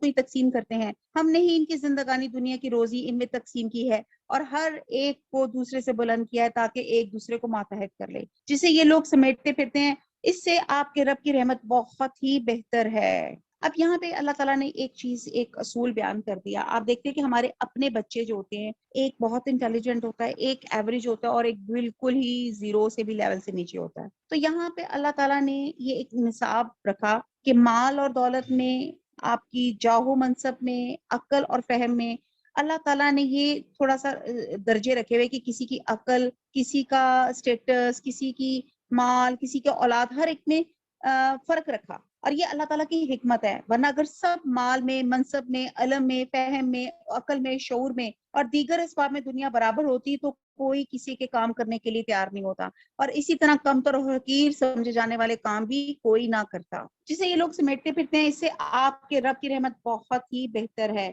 یعنی کہ اس رحمت سے مراد آخرت کی وہ نعمتیں جو اللہ اپنے نیک بندوں کے لیے تیار کر رکھی ہے. اگر یہ بات نہ ہوتی کہ تمام لوگ ایک ہی طریقے پہ جائیں تو رحمان کے ساتھ کفر کرنے والوں کے گھروں کی چھتوں کو ہم چاندی کی بنا دیتے, اور زینوں کو بھی جن پہ چڑھا کرتے, اور ان کے گھروں کے دروازے اور تخت بھی جن پر وہ تکیے لگا لگا کر بیٹھتے, اور سونے کی بھی, اور یہ سب کچھ یوں ہی سی دنیا کی زندگی کا فائدہ ہے, اور آخر تو آپ کے رب کے نزدیک صرف پرہیزگاروں کے لیے ہی ہے. آپ دیکھیں آج اس وقت ہماری جو کلاس کی اٹینڈنس ہے, ہمیں دنیا نے, جس کو کہتے ہیں دنیا ہم سے چمٹی ہوئی ہے, جیسے وہ ویب کا ہم نے پڑھا تھا نا, مکڑی کا جالا, جب آپ اس کو ہاتھ سے اس کو پیچھے کرتے ہیں تو وہ آپ کے ہاتھ کو چپٹ جاتا ہے. تو اسی طرح یہ دنیا اور دنیا کی آسائشیں, یہ نعمتیں, یہ مٹیریلزم نے آپ کو آپ کے ساتھ چپٹ گئی ہیں. اور کہتے ہیں کہ دنیا کی حقارت ہم دیکھتے ہیں, ایک حدیث کا مفہوم ہے, اگر دنیا کی اللہ کے ہاں اتنی حیثیت ہوتی جتنی ایک مچھر کے پر کی, تو اللہ تعالیٰ کسی کافر کو اس دنیا میں ایک گھونٹ پانی بھی پینے نہ دیتا. اور ایک جگہ کہا جا رہا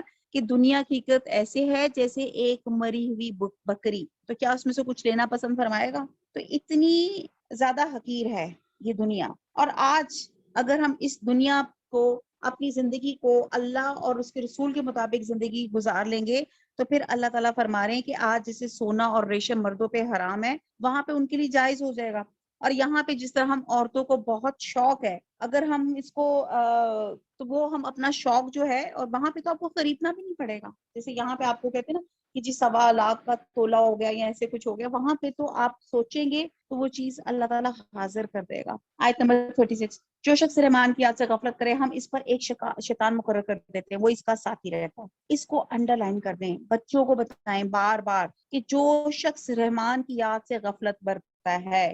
یعنی کہ جو اللہ تعالیٰ کے ذکر سے اندھا ہو جاتا ہے تو پھر کیا کرتا ہے, اللہ تعالیٰ اس کا ساتھی شیطان بنا دیتا ہے. اب وہ کیا کرتا ہے, وہ ہر وقت اس کے ساتھ رہتا ہے, نیکیوں سے روکتا ہے اور برائیوں کی طرف اس کو موٹیویٹ کرتا ہے. آپ دیکھیں آج کل ہمارے بچے, آپ دیکھتے ہیں کہ وہ سنتے ہی نہیں ہیں. اور ہمارے ماں باپ, اب اپنے زمانے کی بات کریں, ہم لوگ بہت پرانے بھی نہیں, آج بھی ہماری امیاں کوئی آوازیں فوراً کہتے ہیں جی یا کوئی اور بات, اور آج اپنی اولاد کو آوازیں دیتے رہیں گے جان بوجھ کے, یا تو وہ سنیں گے نہیں, یا انہوں نے ہیڈ فونس پہنے ہوں گے, یا انتہائی لا تعلقی اور وہ اگنور کرنے کا وہ کریں گے. کیونکہ آپ دیکھیں ہم اپنا اور بچوں کا موازنہ کریں, ہم نے اللہ سے تعلق توڑا ہوا ہے. تو اللہ تعالیٰ نے تو واضح اس قرآن میں کہہ دیا کہ جب ہم اللہ کی یاد سے غفلت کریں گے تو ایک شیطان مقرر کر دیا جائے گا اور وہ انہیں راہ سے روکے گا, اور یہ اسی خیال میں رہتے ہیں کہ یہ ہدایت یافتہ ہے. یہاں تک کہ جب وہ ہمارے پاس آئے گا تو کہے گا کاش میرے اور تیرے درمیان میں مشرق اور مغرب کی دوری ہوتی, وبینی وبینک بعد المشرقین فبئس القرین. یہ تو بڑا برا ساتھی ہے, اور جب کہ تم ظالم ٹھہر چکے تو تمہیں آج ہرگز تم سب کا عذاب میں شامل ہونا کوئی نفع نہ دے گا. کیا پس تم بہرے کو سنا سکتے ہو یا اندھے کو راہ دکھا سکتے ہو یا اسے جو کھلی گمراہی میں ہو؟ بس اگر ہم تجھے یہاں سے لے بھی جائیں تو بھی ہم ان سے بدلہ لینے والے ہیں, یا جو کچھ ان سے وعدہ کیا ہے وہ تجھے دکھا دے, ہم ان پر بھی قدرت رکھتے ہیں. جیسے کہ اللہ سبحانہ تعالیٰ نے غزوہ بدر میں کافروں کو عبرتناک شکست دی تھی اور ذلت سے دوچار کیا تھا. بس جو وہی آپ کی طرف کی گئی اسے مضبوطی سے تھامے رہیں, بے شک آپ راہ راست پر ہیں, اور یقیناً یہ خود آپ کے لیے, آپ کی قوم کے لیے نصیحت ہے, اور عنقریب تم لوگ پوچھے جاؤ گے. اب یہاں بتایا جا رہا ہے, سورہ شورى میں آتا ہے کہ اپنے قریبی رشتہ داروں کو ڈرائیے. اس کا مطلب یہ نہیں ہے کہ اللہ کا پیغام صرف رشتہ داروں کو ہی پہنچانا ہے, بلکہ مطلب یہ ہے کہ تبلیغ کی ابتدا اپنے خاندان سے کریں, اور یہ قرآن ہی ہمارے لیے, ہماری قوم کے لیے عزت اور شرف کا باعث بنے گا انشاءاللہ تعالی. آیت نمبر 45, اور ہماری ان نبیوں سے پوچھو جنہیں ہم نے آپ سے پہلے بھیجا تھا, کیا ہم نے سوائے رحمان کے اور معبود مقرر کیے تھے جن کی عبادت کی جائے؟ ہم نے موسیٰ کو اپنی نشانیاں دے کے فرعون اور اس کے امراء کے پاس بھیجا تو موسیٰ نے جا کر کہا میں تمام جہانوں کے رب کا رسول ہوں. پس جب وہ ہماری نشانیاں لے کر ان کے پاس گئے تو وہ بے ساختہ ان کے ہنسنے لگے, اور ہم انہیں جو نشانی دکھاتے تھے وہ دوسری سے بڑی چڑی ہوتی تھی. ہم نے انہیں عذاب میں پکڑا کہ تاکہ وہ باز آ جائے, اور انہوں نے کہا اے جادوگر ہمارے لیے اپنے رب سے اس کی دعا کر جس کا اس نے تجھ سے وعدہ کر رکھا ہے, یقین مان ہم راہ پر لگ جائیں گے. خود عذاب مانگتے تھے, اگر یہ عذاب ٹل جاتا تھا تو کہتے تھے ہم تجھے اللہ کا سچا رسول مانیں گے اور تیری ہی رب کی عبادت کریں گے, لیکن ہر دفعہ وہ اپنا عہد توڑ دیتے تھے. پھر جب ہم نے وہ عذاب ان سے ہٹا لیا تو انہوں نے اسی وقت اپنا قول و قرار توڑ دیا, اور فرعون نے اپنی قوم میں منادی کرائی اور کہا اے میری قوم, کیا مصر کا ملک میرا نہیں؟ میرے محلوں کے نیچے یہ نہریں بہ رہی ہیں, کیا تم دیکھنے نہیں؟ کیا میں بہتر نہیں؟ اب دیکھیے ذرا, انا خیر من. اب یہاں پہ بھی فرعون نے کیا دعویٰ کیا جو شیطان نے دعویٰ کیا تھا کہ میں بہتر ہوں, بنسبت اس کے جو بے توقیر ہے اور صاف بول بھی نہیں سکتا, یعنی کہ وہ حضرت موسیٰ علیہ السلام کی جو سٹیمر جو ان کے لکنت تھی اس کے وہ پوائنٹ آؤٹ کر رہے تھے. اچھا اس پر سونے کے کنگر کیوں نہیں آ پڑے؟ ایکچولی اگر آپ دیکھیں نا تو پرانے زمانے میں جو بادشاہ ہوتے تھے ان کے ڈریسز بڑے شاہی سے ہوتے تھے اور بڑا انہوں نے زیور وغیرہ پہنا ہوتا تھا, اور وہ سوچتے تھے کہ شاید یہ ایک اسٹیٹس کی نشانی ہے یا بادشاہ تو وہ اسی طرح ڈریس اپ ہو. تو اسی پہ فرعون کہتا تھا کہ یہ ان کے اوپر سونے کے کنگن کیوں نہیں اترے, یہ سرداری کی علامت سمجھی جاتی تھی. پھر کہتا ہے کہ اس کے ساتھ پرا باندھ کر فرشتے ہی آ جاتے, یعنی کہ ان کے باڈی گارڈز فرشتے ہو جاتے. اس نے اپنی قوم کی عقل کھو دی اور انہوں نے اس کی مانی, یقیناً یہ سارے ہی نافرمان لوگ تھے. پھر جب انہوں نے ہمیں غصہ دلایا تو ہم نے ان سے انتقام لیا اور سب کو ڈبو دیا, پس ہم نے انہیں گیا گزرا کر دیا اور پچھلوں کے لیے مثال بنا دی. اور جب انہیں مریم کی مثال بیان کی گئی تو اس سے تیری قوم خوشی سے چیخنے لگی ہے. اب حضرت مریم کی بات آ رہی ہے, بلکہ یہ لوگ ہیں ہی جھگڑالو, عیسیٰ بھی صرف بندہ ہی ہے جس پر ہم نے احسان کیا, اس سے بنی اسرائیل کے لیے نشان قدرت بنایا. اگر ہم چاہتے تو تمہارے عوض فرشتے کر دیتے جو زمین میں جانشینی کرتے. اللہ تعالیٰ کے لیے تو بڑا آسان تھا, اللہ تعالیٰ انسانوں کے بجائے فرشتوں کو زمین پہ بسا دیتا. اور یقیناً عیسیٰ قیامت کی علامت ہے, بس تم قیامت کے بارے میں شک نہ کرو اور میرے تابعداری کرو, یہی سیدھی راہ ہے. یعنی کہ یہ ہماری قرب قیامت کی نشانی ہے کہ اللہ سبحانہ تعالیٰ حضرت عیسیٰ علیہ السلام کو اتاریں گے حضور صلی اللہ علیہ وسلم کا امتی بن کر اتریں گے. شیطان تمہیں روک نہ دے، یقیناً وہ تمہارا سری دشمن ہے. اور جب عیسیٰ معجزہ لائے تو کہا کہ میں تمہارے پاس حکمت لایا ہوں، اس لیے آیا ہوں کہ جن بات چیزوں میں تم مختلف ہو انہیں واضح کر دوں. بس تم اللہ تعالیٰ سے ڈرو اور میرا کہا مانو. میرا اور تمہارا رب فقط اللہ تعالیٰ ہے، بس تم سب اسی کی عبادت کرو، راہ راست یہی ہے. پھر بنی اسرائیل کی جماعتوں نے آپس میں اختلاف کیا، پس ظالموں کے لیے خرابی ہے، دکھ والے دن کی آفت کی. بہت ڈیٹیل سے ہم نے ان کا واقعہ حضرت موسیٰ اور فرعون کا واقعہ ہم پڑھ چکے ہیں. یہ لوگ صرف قیامت کے منتظر ہیں کہ وہ اچانک ان پہ آ پڑے، انہیں خبر بھی نہ ہو. اس دن گہرے دوست بھی ایک دوسرے کے دشمن بن جائیں گے سوائے پرہیزگاروں کے. میرے بندو، آج تو تم پہ کوئی خوف و ہراس ہے نہ، تم بد دل اور غم زدہ ہو گئے جو ہماری آیتوں پہ ایمان لائے اور تھے بھی وہ فرما بدار مسلمان. تم اور تمہاری بیویاں حشاش بشاش راضی خوشی جنت میں چلے جاؤ. بعد میں یہاں پہ مومن بیوی اور بعد میں مومن ساتھی اور بعد میں جنت میں ملنے والی حوروں سے مراد لیا گیا ہے، حوریں مراد لی گئی ہیں. ان کے چاروں طرف سونے کی رکابیاں اور سونے کے گلاسوں کا دور چلایا جائے گا. ہمیں بہت شوق ہے بہترین کٹلریزوں، تو اللہ تعالیٰ کہہ رہے ہیں کہ وہاں پہ اہل جنت کو جو کھانے ملیں گے وہ سونے کی رکابیوں میں ہوں گے. ان کے جی میں جس چیز کی خواہش کریں گے، جس سے ان کی آنکھیں لذت پائیں گی، سب وہاں ہوگا، تم اس میں ہمیشہ رہو گے. اب یہاں بتایا جا رہا ہے کہ یہاں پہ جنت کی ہر وہ چیز جو انسان امیجنیشن سے بھی بہت کرے وہاں پہ موجود ہوگی. اور ایک اور جنت کی خصوصیت کیا ہے کہ وہاں پہ اٹرنل، آپ ابدی رہیں گے، ہمیشہ کے لیے رہیں گے. یہ دنیا عارضی ہے اور پائیدار دنیا کیا ہے؟ آخرت ہے. اور ہماری کوششیں ساری اس دنیا بنانے میں لگ جاتی ہیں اور ہم اپنی آخرت کو بگاڑ دیتے ہیں. جیسے پیچھے ہم نے پڑھا کہ دنیا آخرت کی کھیتی ہے. جو کام اس دنیا میں کریں گے اس کا اجر اس دنیا میں ہمیں کوئی اپریشیٹ کرے کہ نہ کرے، کوئی ہمیں ایکنالج کرے نہ کرے، میں نے کوئی نیکی کا کام کیا، کچھ بھی کسی سے چھپ کر یا جیسے بھی، کوئی دنیا میں ہمیں ایکنالج کرے نہ کرے، اللہ ہمیں ایکنالج کر رہا ہے. اور کیسے؟ اور جنت میں انشاءاللہ تعالی ہمیں بہت زیادہ اللہ تعالیٰ نوازیں گے. یہی وہ بحشت ہے کہ تم اپنے اعمال کے بدلے اس کے وارث بنائے گیا. صاف اللہ تعالیٰ نے فرما دیا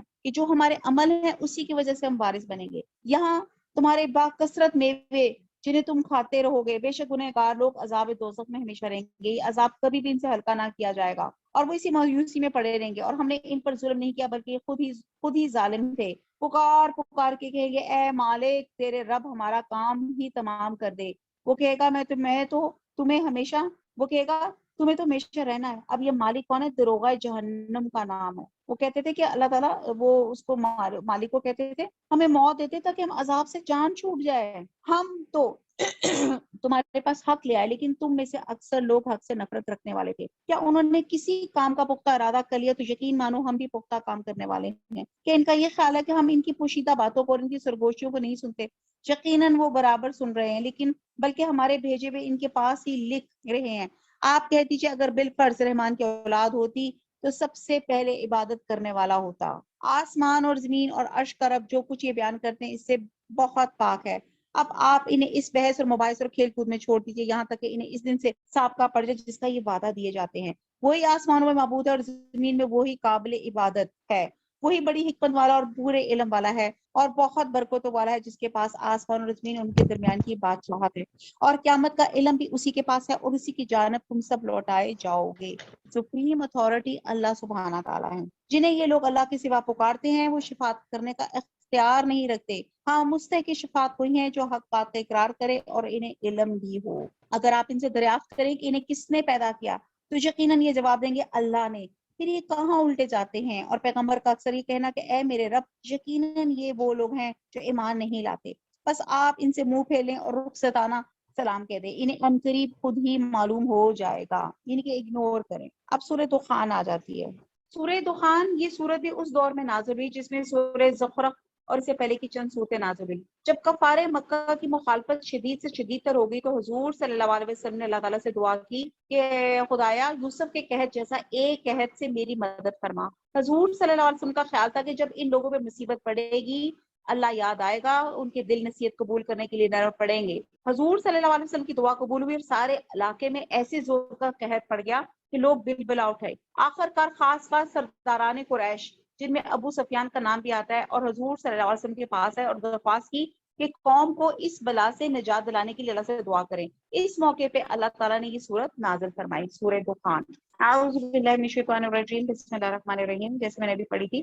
حامیم، قسم ہے اس وضاحت والی کتاب، یقیناً ہم نے اسے بابرکت رات میں اتارا، بے شک ہم ڈرانے والے ہیں، اور اس رات میں ایک مضبوط کام کا فیصلہ کیا جاتا ہے، اور ہمارے پاس سے حکم ہو کر ہم ہی ہیں رسول بنا کر بھیجنے والے۔ اچھا جی، یہاں پہ بابرکت رات یہاں پہ بات کی جا رہی ہے، وہ ہے مراد شب قدر ہے، اور سورہ بقرہ میں آتا ہے کہ رمضان کے مہینے میں قرآن کو نازل کیا گیا، انا انزلنا فی لیلۃ القدر، جیسے سورہ قدر میں تھا، ہم نے یہ قرآن شب قدر میں نازل فرمایا، اور یہ شب قدر رمضان کے آخری عشرے میں سے ایک رات ہے، اور یہاں قدر کی اس رات کو بابرکت رات قرار دیا گیا، اور اس کے بابرکت ہونے میں کیا اس میں شبہ ہو سکتا ہے کہ پہلی تو اس میں بات کہ قرآن کا نزول ہوا، دوسرا اس میں فرشتے اور روحوں کا نزول ہوا، تیسرے اس میں سارے سال میں ہونے والے واقعات کا فیصلہ کیا جاتا ہے، بجٹنگ نائٹ ہوتی ہے، اور اس رات کی عبادت 1000 مہینے یعنی کہ 83 ایئرز 4 ماہ کی عبادت سے بہتر ہے۔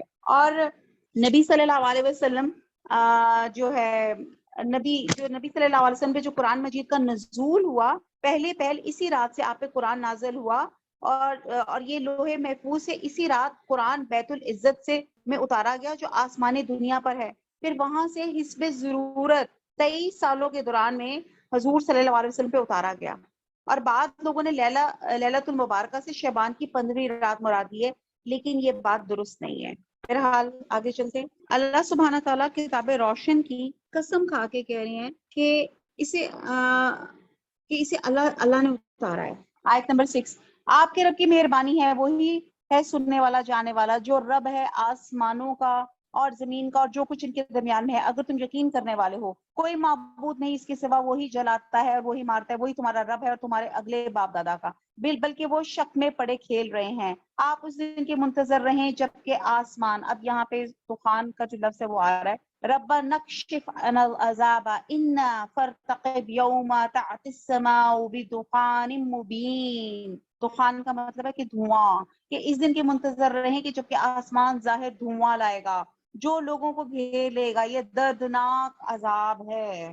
یہ ان کا فار کے لیے تھا کہ جو وہ کہتے ہیں کہ آسمان پہ دھوئیں کا ظہور ہوگا، اور بہرحال یہ اس کی جو وجہ نزول ہے وہ کچھ یوں ہے کہ جیسے میں نے شروع میں بتایا کہ نبی صلی اللہ علیہ وسلم نے ان کے لیے قحط سالی کی دعا فرمائی تھی، جس کے نتیجے میں قحط کا عذاب نازل ہوا تھا، حتیٰ کہ وہ ہڈیاں، کھالیں، مردار وغیرہ تک کھانے پہ مجبور ہو گئے تھے، اور جب وہ آسمان کی طرف دیکھتے تو بھوک اور کمزوری کی شدت کی وجہ سے انہیں دھواں سا نظر آتا تھا، جیسے کہتے ہیں نا کہ ایک آپ کا پوائنٹ آف ویو دیکھنے کا نظریہ جو ہوتا ہے، آپ کا مائنڈ سیٹ ہوتا ہے، بڑا وہ ہوتا ہے۔ اب اگر ایک شاعر ہے اور وہ ایک دم اگر آسمان کو دیکھتا ہے، اس کو چاند یا سورج نظر آتا ہے تو کہتا ہے واہ میرے محبوب کا چہرہ، اور یہی اگر کوئی بھوکا انسان دیکھتا ہے تو کہتا ہے مجھے تو روٹی لگ رہی ہے، نظر آ رہی ہے، اور یہ تو آپ کا مائنڈ سیٹ ہے۔ اور اسی طرح جیسے آپ ایک انسان آپ اوپر والی منزل میں کھڑے ہیں، آپ باہر دیکھتے ہیں تو آپ کو نظر آتا ہے کہ کیچڑ ہوا ہوا، کہتے ہیں کتنا کیچڑ ہے، اور ایک انسان کا مائنڈ سیٹ ہے وہ دیکھتا ہے اوپر آسمان کی طرف دیکھتا ہے، کہتا ہے واہ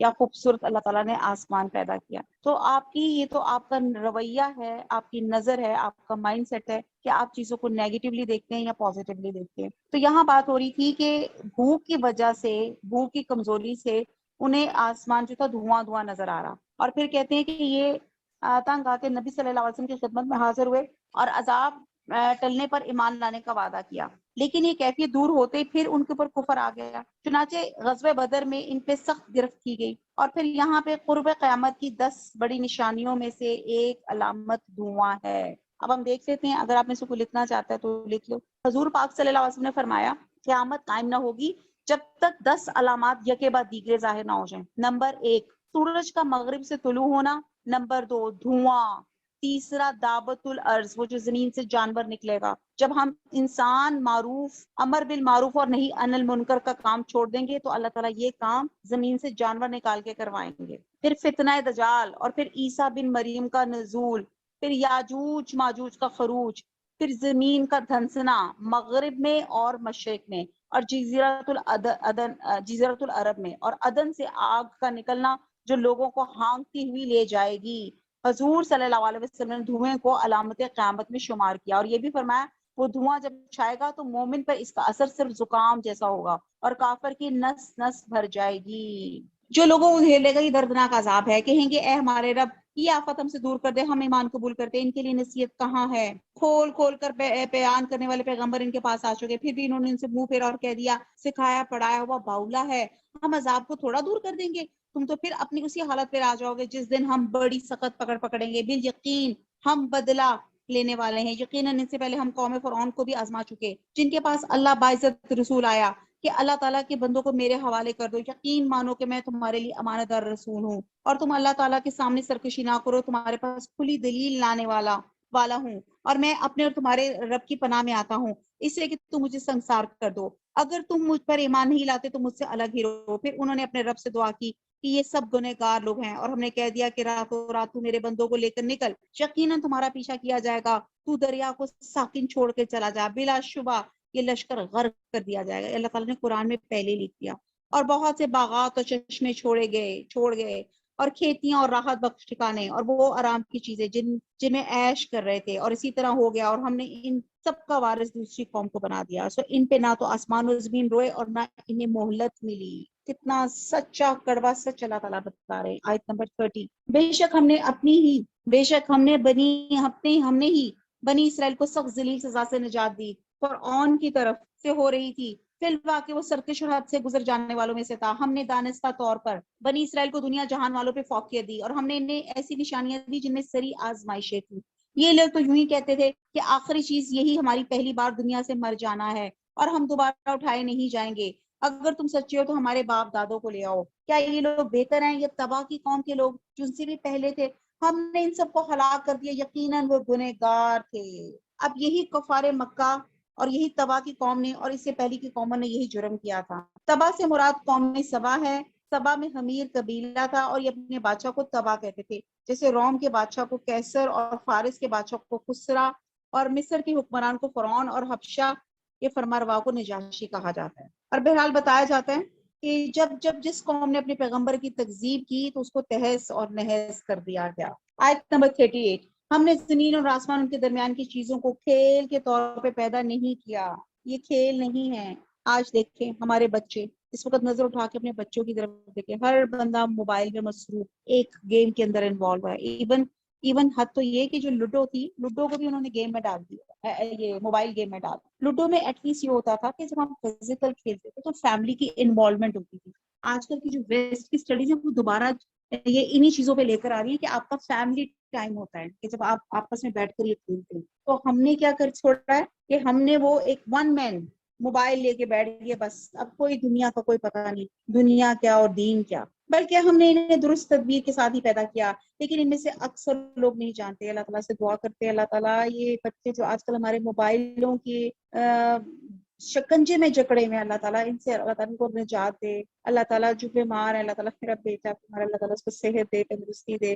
اللہ تعالیٰ جو امتحان دے رہے ہیں اللہ تعالیٰ ان کو کامیابیاں عطا فرمائے، آمین ثم آمین۔ یقیناً فیصلے کا دن ان سب کا طے شدہ وقت ہے، اس دن کوئی دوست کسی دوست کے کچھ بھی کام نہ آئے گا اور نہ ان کی امداد کی جائے گی، مگر جس پہ اللہ کی مہربانی ہو جائے، وہ زبردست اور رحم کرنے والا ہے۔ بے شک زقوم تھور کا درخت ہے، گنہگار کا کھانا ہے، جو مسلسل چھٹکے اور پیٹ میں کھولتا رہتا ہے، مسل تیز گرم پانی کے کھولنے کے، اور اسے پکڑ لو اور پھر گھسیٹتے ہوئے بیچ جہنم تک پہنچاؤ۔ اچھا الحمدللہ آج کل رمضان ہے، افطاری میں بڑی مزے کی چیزیں بن رہی ہیں کہ نہیں آپ لوگوں کی؟ فرائیڈ آئٹمس، پکوڑے، نگٹس، اور جو آپ لوگوں کو پسند ہیں، چاٹ بھلے وغیرہ، ٹھیک ہے نا، اور پھر اوپر سے پانی مشروب، کوئی شیکس بنا رہا ہے، کوئی لسی بنا رہا ہے، کوئی جوسز بنا رہا ہے، کوئی سمودیز بنا رہا ہے۔ تو اللہ تعالیٰ یہاں پہ جہنمیوں کا ان کی ٹرے بتا رہے ہیں کہ وہ کیا کھائیں گے۔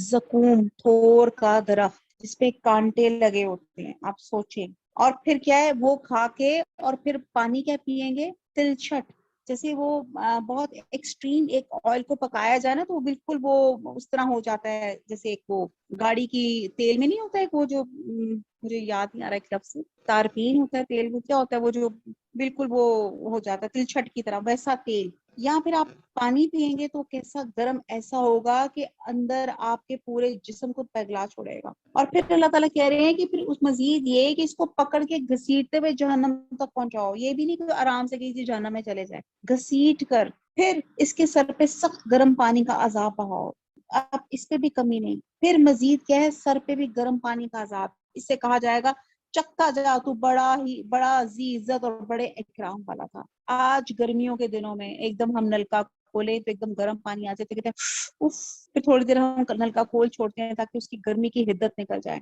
تو آپ یہ دیکھیں کہ جہنم میں سزا کیا ہوگی، ابلتا ہوا گرم پانی، اور ہم نہیں جان سکتے کہ وہ جو جہنم کا ابلتا ہوا گرم پانی ہوگا وہ ہمارے آج کے پانی سے کتنا زیادہ انٹینسٹی میں ہائی ہوگا۔ یہی وہ چیز ہے جس میں تم شک کیا کرتے تھے۔ اللہ تعالیٰ بڑے پیار سے پوچھیں، اچھا یہ شک کر رہے تھے کہ جہنم نہیں ہوگی؟ بے شک اللہ سے ڈرنے والے من چین کی جگہ میں ہوں گے۔ اب اللہ تعالیٰ نے ایک جگہ جہنم کا نقشہ کھینچا، اب اللہ تعالیٰ ہمیں امیجنیشن میں دیکھیں جی، اب جنت دیکھیں جی کیسی ہے، اور جنت دیکھیں اور نیکیوں سے ہمیں پیار ہونا شروع ہو جائے۔ باغ اور چشموں میں باریک اور دبیز ریشم کے لباس پہنے ہوئے آمنے سامنے بیٹھے ہوں گے۔ یہ اسی طرح ہے کہ ہم بڑی بڑی آنکھوں والی حوروں سے ان کا نکاح کر دیں گے۔ کہتے ہیں ہر جنتی کو کم از کم 2 حوریں ملیں گی جو حسن و جمال کے اعتبار سے چندے مہتاب جیسی ہوں گی، اور شہید کو خصوصی طور پہ 72 حوریں ملیں گی۔ دل جمی کے ساتھ وہاں ہر طرح کی میووں کی فرمائشیں کرتے ہوں گے۔ اچھا یہ اپنی بیویاں بھی ان کو ملیں گی، اللہ تعالیٰ ڈینٹنگ پینٹنگ کر کے ہسبینڈس کو بتا دیں کہ یہ ہم بیوی بھی اللہ تعالیٰ جنت میں انشاءاللہ تعالیٰ دیں گے آپ کی، ینگ کر کے، آپ کو خوبصورت کر کے۔ وہاں وہ موت چکھنے کے لیے کہ نہیں، ہاں پہلی موت جو وہ مر چکے، انہیں اللہ تعالیٰ نے دوزخ کی سزا سے بچا لیا۔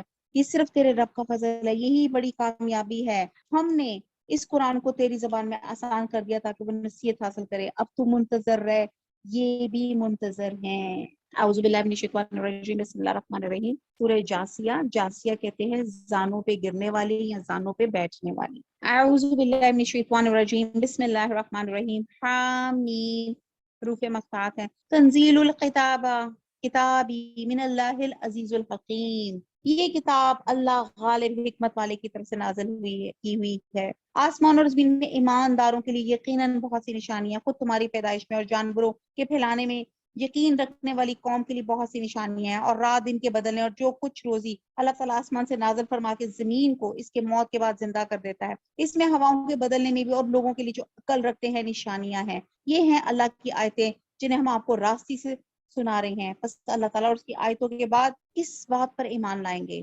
ویل اور افسوس ہے ہر جھوٹے گنہگار پہ جو آیتیں اللہ کی اپنے سامنے پڑی جاتی ہیں سنے پھر بھی غرور کرتا ہو اور اسی طرح اڑا رہے کہ گویا سنی ہی نہیں۔ تو ایسے لوگوں کو دردناک عذاب کی خبر پہنچا دیجیے، اور جب ہماری آیتوں میں سے کسی آیت کی خبر پا لیتا ہے اس میں ہنسی اڑاتا ہے۔ یہی لوگ ہیں جن کے لیے رسوائی کی مار ہے، ان کے پیچھے دوزخ ہے، جو کچھ انہوں نے حاصل کیا تھا وہ انہیں کچھ بھی نہیں نفع دے گا، نہ وہ کچھ کام آئیں گے جس کو انہوں نے اللہ کے سوا کارساز بنا رکھا تھا۔ ان کے لیے تو بہت بڑا عذاب ہے۔ یہ سرتاپا ہدایت ہے، اور جن لوگوں نے اپنے رب کی آیتوں کو نہ مانا ان کے لیے بہت سخت دردناک عذاب ہے۔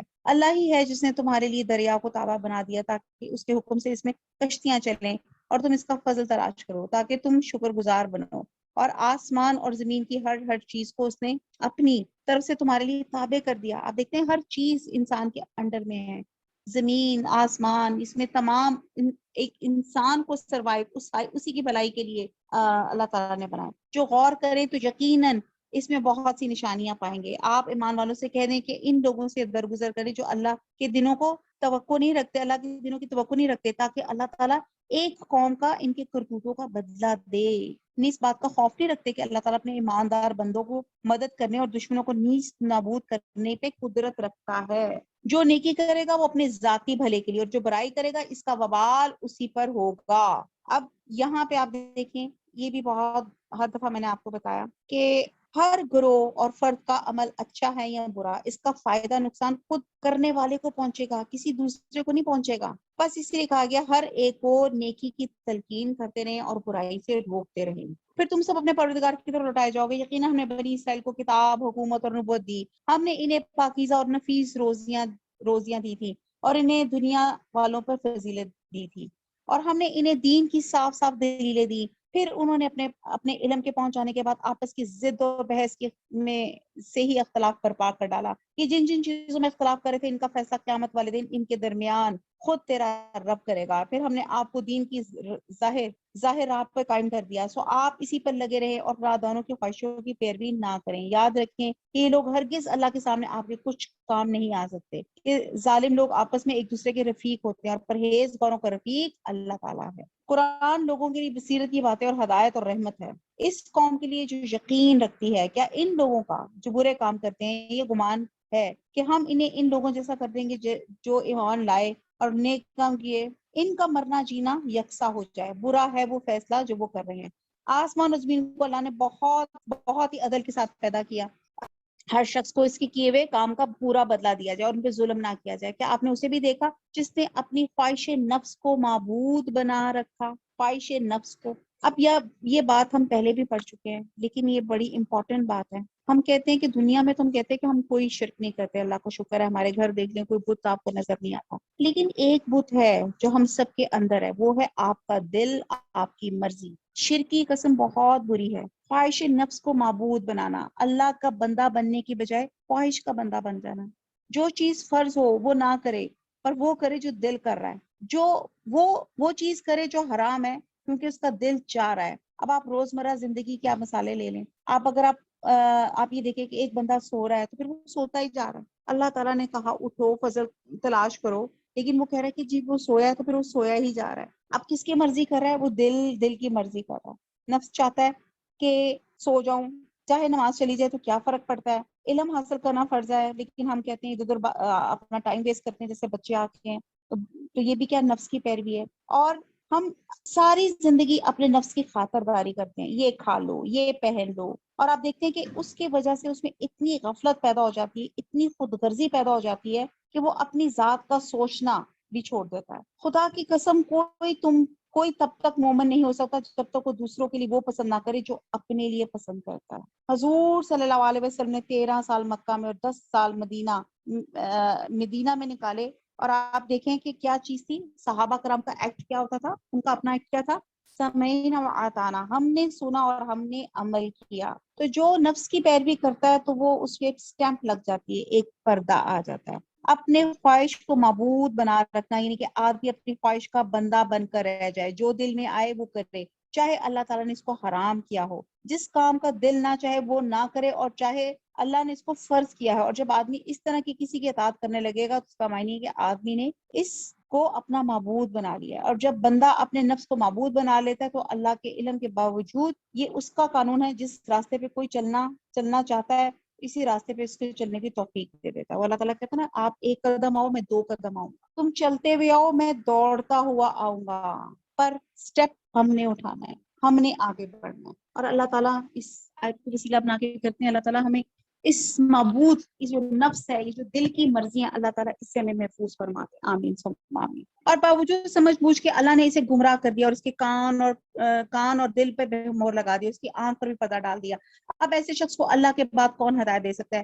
کیا ابھی تم نصیحت نہیں پکڑتے؟ انہوں نے کہا ہماری زندگی تو صرف دنیا کی زندگی ہے، ہم مرتے ہیں اور جیتے ہیں اور ہمیں صرف زمانہ ہی مار ڈالتا ہے. دراصل انہیں اس کا کچھ علم ہی نہیں، یہ تو صرف قیاس اور اٹکل سے ہی کام لے رہے ہیں.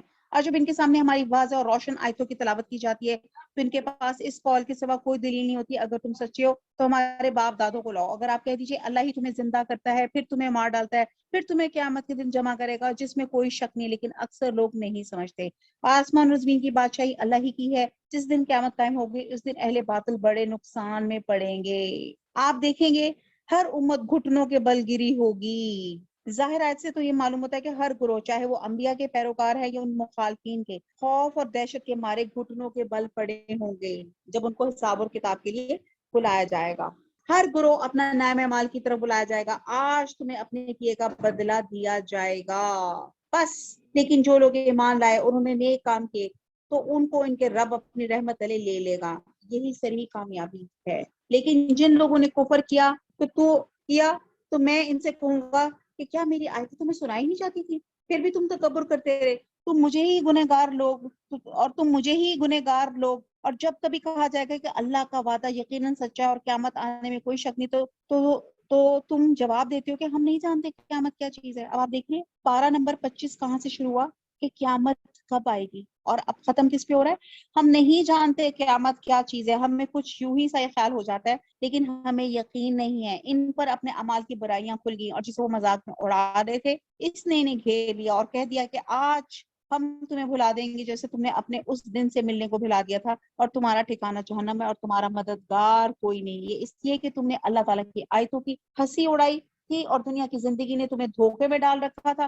بس آج کے دن نہ یہ دوزخ سے نکالے جائیں گے، نہ ان کی عذر اور معذرت قبول کی جائے گی۔ بس اللہ کی تعریف ہے جو آسمان اور زمین اور تمام جہان کا پالنہار ہے۔ تمام بزرگی اور بڑائی آسمانوں اور زمین میں اسی کی ہے، وہی غالب اور حکمت والا ہے۔ وما علينا إلا البلاغ سبحانك اللهم وبحمدك نشهد لا إله إلا أنت نستغفرك ونتوب إليك۔ والسلام علیکم ورحمۃ اللہ وبرکاتہ۔